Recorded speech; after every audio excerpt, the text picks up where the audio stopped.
পিলখানা হত্যা মামলায় এখনো বিচারাধীন নতুন করে শেখ হাসিনা সহ অনেক রাজনৈতিক নেতাদের নাম।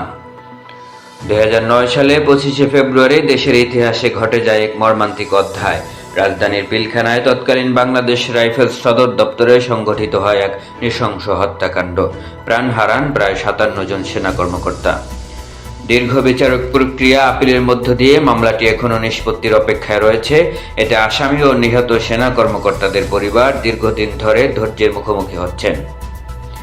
প্রসিকিউশন সূত্রে জানা গেছে, বিস্ফোরক দ্রব্য আইনে মামলায় সাক্ষীদের জবানবন্দিতে তৎকালীন রাজনৈতিক ব্যক্তিদের নাম উঠে এসেছে। তাদের মধ্যে রয়েছে সাবেক প্রধানমন্ত্রী শেখ হাসিনা, শেখ তাপস, মির্জা আজম এবং জাহাঙ্গীর কবির নানক সহ আরও কয়েকজন নেতা। বিস্ফোরক মামলার প্রসিকিউশন বুরহান উদ্দিন জানিয়েছেন, সাক্ষ্য প্রমাণ পর্যালোচনা করে প্রয়োজনীয় আইনি পদক্ষেপ গ্রহণ করা হবে। বিস্ফোরক দ্রব্য আইনের এই মামলায় আসামির সংখ্যা প্রায় 7। গুরুত্বপূর্ণ কয়েকজন সাক্ষীর জবানবন্দিতে নতুন তথ্য উঠে এসেছে বলে জানিয়েছে সংশ্লিষ্ট সূত্র।